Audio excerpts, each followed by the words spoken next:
Welcome back to the Fires of Heaven review. This is part 2. If you have not watched part 1, I'll leave a card in the corner. The main female trio of Nynaeve, Egwene, and Elayne are absolutely terrible to spend time with, especially Nynaeve in this book. She is just negative about everything and takes everything the wrong way, even when what's said is not directed at her. She spends all her time complaining about men, calling them fools, reminding herself that she needs to put Tom and Joylyn in their places, and then later on, the same for Uno and the rest of the Shienarans.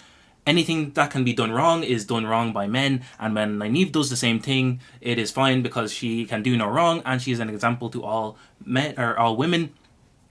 It gets to a point in this where everything Nynaeve says, she turns into a jab at men, and it is just insufferable. I can't stand how she treats Tom and Joylyn throughout this book, and the last one as well. Like, there's a point in this where Nynaeve snaps at Joylyn, immediately realizes she's being an idiot as usual, says thank you to Joylyn instead, and when Joylyn leaves without bowing his head through the ground, she says that men have no manners. Like, are you kidding me, Nynaeve? Come on. It feels like as far as personality goes, she always takes one step forward and then immediately takes two steps backwards.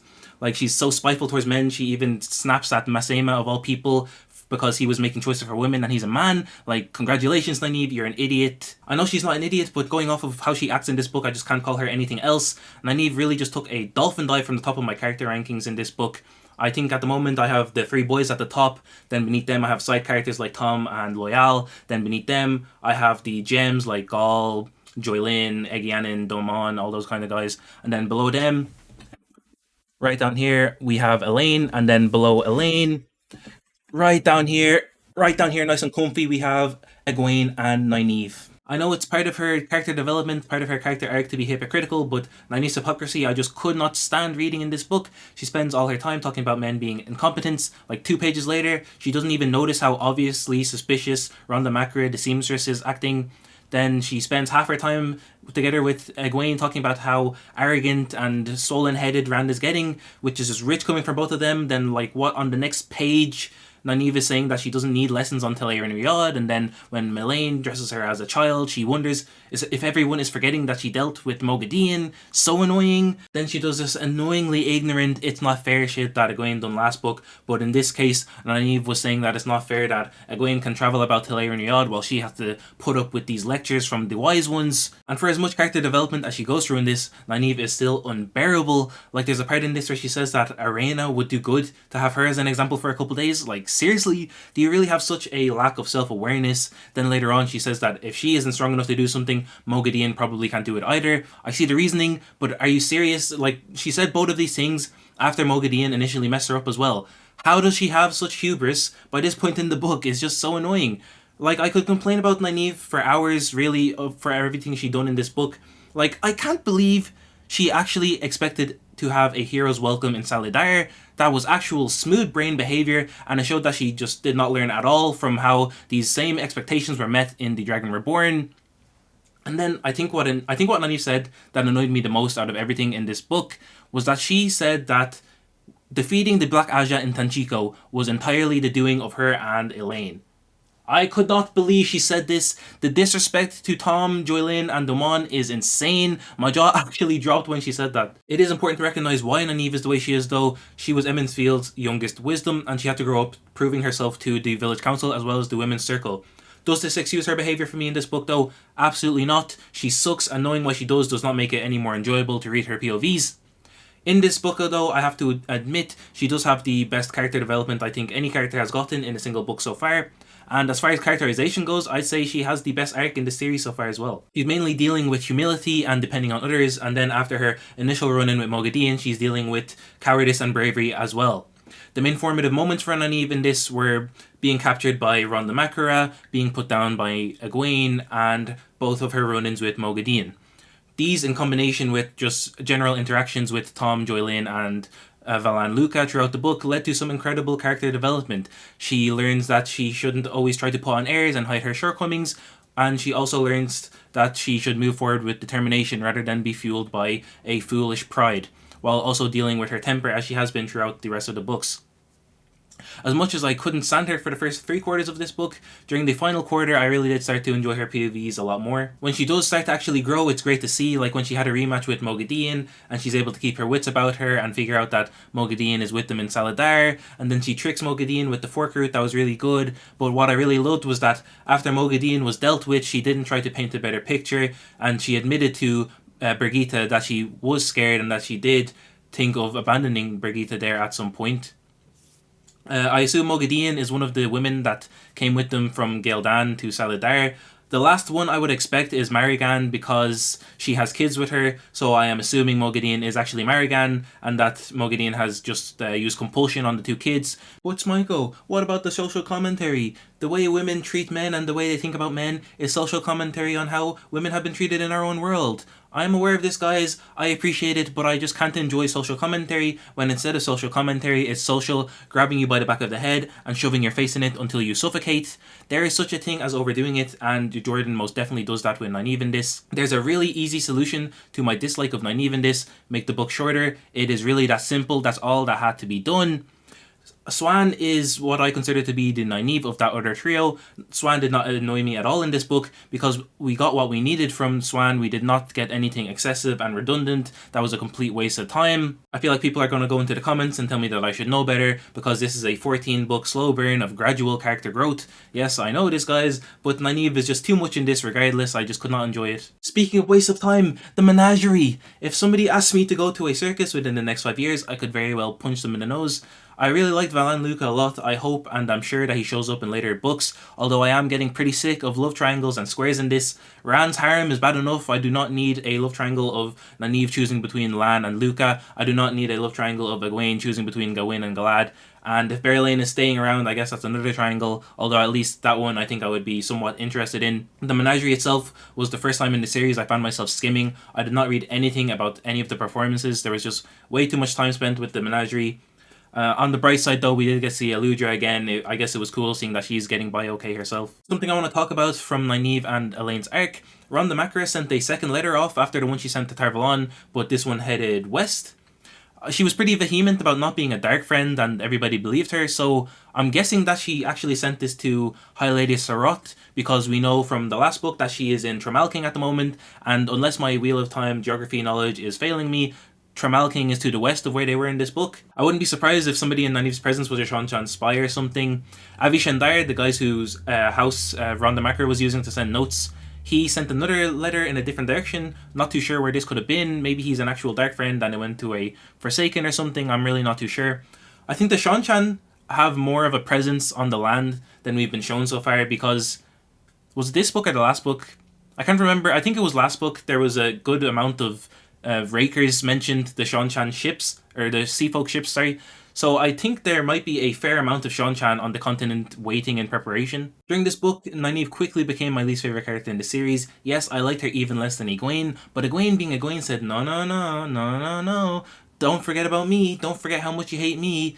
Guys, Egwene done something irredeemable in this book. I've had many people in the comments say that they are really excited to see me start to like Egwene in future books. I will never like Egwene after this book. I just don't see how it's possible. When Egwene is trying to tear Nynaeve down a peg and show her that Telerian Yod is in fact dangerous for her, what does she choose to do? She chooses to have Nynaeve assaulted. She has these man-shaped creations attack Nynaeve, peel some of her skin off with their fingers, and tear off her dress. That was just disgusting. She could have chosen any way to have Nynaeve be scared at all, and she chose that disgusting behaviour. And if that was not bad enough, not only does Egwene enjoy being above Nynaeve in the hierarchy now, she revels in Nynaeve's newfound meekness. She sees just how small she made Nynaeve feel and she loves it. This is just inexcusable, and her behaviour towards Nynaeve in this just showed really just how foul a person Egwene really is. No matter how bad things get for Egwene moving forward, she'll get no sympathy from me whatsoever. I know she's been basically confirmed at some point to become the Amerlin by viewings and Telerian Odd visions, but I really hope she has the bumpiest ride possible to get there. Egwene doesn't really do anything in this book. She is becoming more Aes Sedai-like. She's getting better as a Dreamwalker. She spends all her time being angry at Rand for being arrogant and a wool-headed fool. And she's going into other people's dreams and facilitating meetings between the other girls and the wise ones, but it really just didn't feel like she'd done anything at all in the grand scheme of things, besides maybe helping out at the Battle of Cairhien. I thought maybe Egwene was finally showing some character growth here when she was piling on top of Nynaeve for being foolish in Elayne Riyadh. I thought maybe she was learning from past experiences and mistakes. Nope. No, that was not the case. Could not be Egwene to be showing proper character growth. It turns out she was just trying to overpower Nynaeve so that the wise ones would not have the chance to figure out her little secret. I know there's people who say Egwene gets better later on in the story, but how on earth are there people who like Egwene in the early books? That is just baffling to me. Like, when it comes to Elayne and Nynaeve, it makes sense for them to be shitty. Elayne is dealing with no longer being the daughter heir of Andor, living within the walls of the royal palace, and Nynaeve is dealing with no longer being the wisdom. They are both learning to deal with the bad habits that took root while they grew up in those environments. Egwene just sucks! Seriously, Egwene is as rotten a person you can be without being a straight up villain. I'm pretty sure I said that exact phrase word for word in my Of the World review. I'm gonna have to go back and check that. Egwene just has the worst personality possible, besides just being plain rotten like Liandrin. But anyways, her motivation is just her greed for knowledge and power. As far as I can see, she has not grown at all, or maybe that's an overstatement. She has barely grown at all as a character in 5 whole books. All she's done is become more Aes Sedai-like, and besides that, she's learned how to better use her powers. For Egwene to be likable, she would need to stop being Egwene. She would need to stop being what makes her her, and I just don't see that happening. And before any of you go into the comments to defend her, saying something about how she grew up affected her, the early days chapter in the Eye of the World, before even the prologue, showed Egwene as she was 9-year-old, and she was terrible even then. Elayne in this is dealing with her complex towards being weak. She's insecure about not being good enough to be the Queen of Andor, while also having these feelings of inferiority towards Nynaeve and Morghese. Elayne also is just insufferable in this, didn't really enjoy her POVs at all. If at this point in the story it feels like Jordan just can't write a strong female character without also giving her the worst personality possible in the process.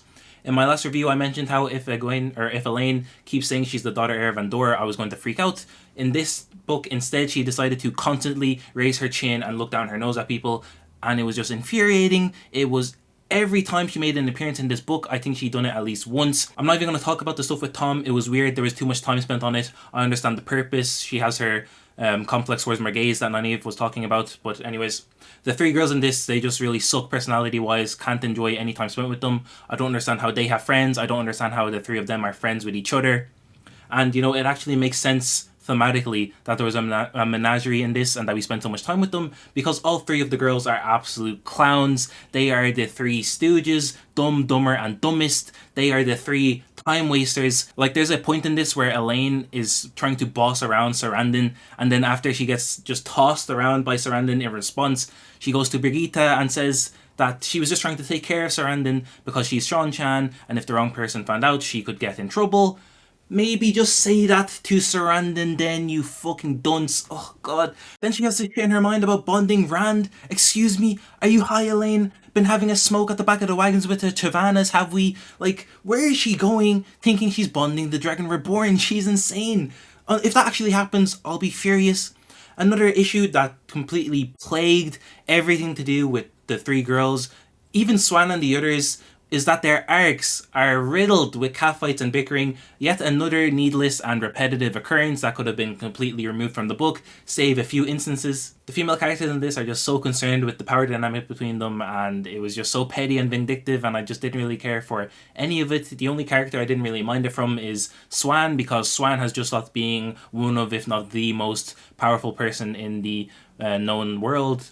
So I can understand how she can want to assume a higher position in the pecking order. Nynaeve, Egwene, and Elayne, they're just starting to feel like the same character to me. They have their own unique struggles and goals, but at times when I'm reading their POVs, I just really struggle to spot the difference between them. Galad reappeared as a White Cloak, so I guess my prediction from last book was correct. Don't really want to talk about the girls anymore, so I'm going to gloss over Brigitte real quick. She got ripped from the pattern by Mo Gideon, and she's one of the girls now, part of that group as Elaine's warder. I like her so far, but I feel like as soon as we get POVs from her, I'll start to dislike her, just like I have with Elayne, Nynaeve, and Egwene. She mentioned that Gaedel Cain has been reborn now, and because of how time works in Elayne Riyadh, he could very well be a boy. So I'm guessing that's either one of the boys with Marigan or is Perrin's younger cousin we met last book. So Morghese left Caemlyn. She left with Linny, who we finally got to meet, who is of course an absolute gem. I'm very happy that she managed to push through Ravin's compulsion. She left with Talonvor, Linny, Gil, Lamgwin, and Brienne. If you can't remember who Brienne is, she is one of the noble ladies that cornered Rand in Barthane's manor in Cairhien during the Great Hunt, I think. So I can't remember which one it was. I think it was the one Tom specifically warned him against that would show him things no young man should see or something along those lines. So anyways, I'm excited for this arc with Margaze. I'm looking forward to seeing where it goes, especially seeing as she seems to be partnering up with Pedro and Niall. The Forsaken in this were okay. Mogadine was the most interesting to me. I found it impressive watching her show how she earned the title of the Spider, like how she spied on the other Forsaken and how she tried to trap Egwene in her own dreams, and then even how she almost trapped Nynaeve later on towards the end. Still yet to be sold on the rest of the Forsaken, really. We didn't see much from them besides Ravin in this. We only really meet Samael and Grendal. Shemiraj is only mentioned in name. We got to see some Leandrin POVs. We saw her get pseudo-stilled. That was pretty nice, I won't lie. I still don't really care for Leandrin's POVs. I think she's a pretty weak villain so far, but I'm presuming her being pseudo-stilled is going to lead to some kind of development that makes her a good character. I feel like her POVs in this were mainly used to set things up as well as show the Forsaken's mortality later on. I feel like I overestimated the Forsaken when starting this series. I thought they would be more of an imposing presence, but they're not really, and personally, I don't feel much tension when they're involved besides Mogadine so far. I heard before starting this series that it has some great villains, and I'm 5 books in and I'm yet to believe this myself. I know maybe 5 books is too early, but anyways, I've been saying in my past reviews for a good while now that I feel like the Forsaken are going to be reborn at some point in the story. So now that we know about Balefire, I'm assuming that Balal and Ravin cannot be reborn if they're just burnt out of the pattern. So I'm only really looking for Balthamel and Alan Morin going forward being reborn. I know I said in my last review that if Moraine and Lanfear, one of them is to come back, it would be Moraine because it would be more impactful, but if the Dark One can reach the realm that they went through the Terangrial, then I am assuming that Lanfear can just be reborn again as well, because as far as I'm aware, the Dark One and the rest of the Forsaken are not aware, besides Asmodean, that Lanfear was on Rand's side, so I'm guessing she will be reborn as well. Maybe Agenor, I don't know how he died. I don't think we actually saw his death. We just returned from wherever Rand went and saw his clothes without a body. So if he didn't die from Balefire, I guess he can show up as well. We learn a lot about the magic system in this book too. We learn from Asmodean about linking and how male channelers are inherently stronger with the one power. So basically, if any 2 strong female channelers link together, they can overpower a male channeler. But if any 13 female channelers link together, you're fucked. So from Rand, we learn a lot about the capabilities of the One Power. We learn that skimming is when you open a gateway into a dimension in which you can travel through to reach your destination, whereas traveling is when you just open a gateway that instantaneously transports you to where you want to go. I'm assuming that's how the ways were made, so you had the gateways opened up, then the gateways and the platforms were tied off. It was pretty interesting how Rand creating the platform to transport everybody to Camelin worked the same as Nynaeve creating things in Taylor and Riyadh. You have to be sure that it is a thing that exists, but as soon as the image wavers in your mind, the creation wavers as well. So belief and perception are pretty important in creating things in other dimensions, is what I'm being led to believe. Of course, we also learned about Balefire and how dangerous it is. So Balefire has the ability to burn away shreds of the pattern, which is just insane. Depending on the potency of the Balefire, the effects of what was burned away are reversed as if they never happened. We learn a lot of the mechanics for operating Taylor and Riyadh from the 3 girls as well, but there's so many I'm not going to bother to list them. Essentially, it all comes down to envisioning and perception, and then we also see how Egwene travels into other people's dreams. Hilarion Riyadh is fascinating to me. I'm itching to find out more about what it actually is and how it was made. I assume it's one of the dimensions, like pocket dimensions, but a group of people made it into what it is. But I don't really understand, because how did they link it to everybody's unconsciousness, unless that was just a feat of old Aes Sedai. And then it's linked to all the other mirror worlds as well, so I don't know about that. And then there's the eyes as well, that everybody always mentions feeling on them when they're in Taylor and Riyadh. Like, who the hell is that? Are they the people, are the heroes waiting to be reborn? Or are they the people that Brigitte said set up the precepts and prescripts? Or are there gods in real time? Like, are the people who set up the prescripts and precepts gods themselves? I'm about to go rambly here, guys, while I'm theory making live in action, but like, are there gods in real time? Like, the name of the book is not eluding me. It's called The Fires of Heaven. You know, heaven, you know, I feel like the mention of heaven might be a bit significant somehow. I know the title might be just referring to Balefire, but, you know, we have this whole setup in real time where you have the whole continuous wheel thing going on, you know, no beginnings, no endings. So like, is there beings that are gods in this, or are there beings that are so powerful that people witness them that witness them, and then they perceive them to be gods from what they witness, and then we have that whole endless cycle, which leads to eventually Earth at some point in the cycle as we know it, with the concept of gods and heaven. But the whole concept of heaven came from what was introduced in real time at some point in a different age. I'm gonna stop rambling now. I mentioned heroes in that rambling mess. Where the hell is Jane Firestarter? He's getting name dropped left, right, and center, and so is his horse now that Rand named his the same. I'm guessing he'll just show up in later books because we haven't even been to Seanchan or across the Isle Waste to Shara yet, and even then we haven't even been to places that are a lot closer, like Saldea. It was mentioned in previous books, can't remember which one, that he went missing after the Isle War. So I actually think he's a world hopper, and that we might meet him in a different world at some point, because Moghedien said last book that world hopping is a thing. I feel like if Jane Firestarter was around, he might have shown up by now. But, you know, as I said, we haven't been to a lot of places in the world yet, so if he's not in another world, I guess he could still be hidden somewhere in this one. Is creating dimensions going to be a thing now going forward? Like the way the Forsaken have their little pocket dimensions we've seen, like is Rand just going to make his own world at some point, maybe on the scope of Taylor and Riyadh? I don't know if he's powerful enough for that, but I think world hopping and Shara are what I'm most looking forward to in the series going forward. I really want to visit Shara, and I want to see more world hopping. I'm guessing Mobius strips are necessary to travel between worlds or dimensions or whatever, because the ter'angreal that the girls use to go to Taylor and Riyadh is a Mobius strip. It doesn't transport them in body, but still it has that function. And then the doorframe ter'angreal that sends people to the realm of the Elfin and Eelfin, it's described to have corners that don't really connect like corners should. I think that's describing Mobius strips at the corners. I might be misunderstanding it there. I really want more information on Shara. We've only had really, really slight mentions of it. We got the most of them in this book, I'd say. And I just really want to understand why they're so cut off from the rest of the world. I feel like they might be the big boys, you know, the boss level. I feel like they would be the biggest threat of any nation so far in the story. And I don't know, I feel like they obviously have a lot more knowledge than the people we know in the world do, because, you know, they walled themselves off. I assume that's for a well-known reason to them. Lastly, guys, I want to talk about the Dark One for a bit before finishing up the video, okay? So, I might be being stupid here, but see this fucking thing right here? The snake we've been shown in the series so far? This guy right here? Is that the Dark One? Am I being stupid here, or is that the Dark One? Because the wheel is what I'm perceiving to be the creation of the creator. So, is this the Dark One? Because if the Dark One can like send people back into the world, like, we haven't seen the Forsaken be reborn yet, but if they can be, the Dark One has pretty similar powers to the creator, it would seem. So we heard from I think Moraine at some point explain the snake ring as another representation of time being forever repeating the same way the wheel is. So is that the Dark One's representation of the infinite timeline? Or maybe I am being a bit stupid here with this theory, because why do they wear the rings if it represents the Dark One or a construct of his?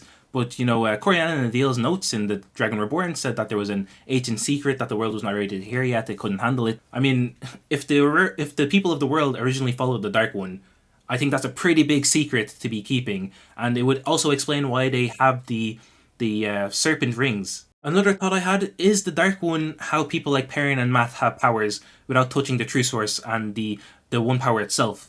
Like, in Matt's case, I know it's been said a bunch that you have the presence of really strong Ta'veren, and in their presence you can, like, palpably feel the strings of the pattern pulling chance in their favour, like for Arthur Hawking in the past. But the main reason for me thinking this is the Wolf Brothers. Actually, before getting to the Wolf Brothers, you know, it's been said a bunch that Matt has the Dark One's own look, and I know that's just an expression, but I feel like it has maybe some significance more than being an expression. But anyways, the Wolf Brothers, they're my main reason for thinking this. It's been said in the past books by, I want to say Varen, it could have been Moraine, they said that the Wolf Brothers are a thing lost since before the Age of Legends. So I feel like if they were from before the Age of Legends, they were more commonplace while the Dark One was not sealed. And then when the Dark One was sealed, the Wolf Brothers were lost. And that is why they were lost during even the Age of Legends. And then now that the bore in the Dark One's prison was opened up by Mirren accidentally, the Dark One is able to minutely touch the world once more, which is leading to the return of the Wolf Brothers, such as Ilias and Perrin. Finally, to finish off the video, I just wanted to talk about the voices in people's head. What is going on there? Is it just their conscience or what? Because this has been happening since book 1. There's been this little tiny voice in people's heads that they just ignore, giving all their negative thoughts to them. And I don't know, is that just their conscience, or is it the Dark One poking through the bore and trying to seep into people's minds a bit? Alright, it's time to cut myself off. That's all I'm going to say for the Fires of Heaven. Sorry if this was not the best of my reviews. I'm not as enthusiastic about this entry in the series, if I'm being fully honest. The next video is going to be a surprise. I needed a break from Nynaeve before going into the Lord of Chaos, so I read something new that I will have a video on next week. That's all for now, guys. Thanks for watching. See you guys in the next one.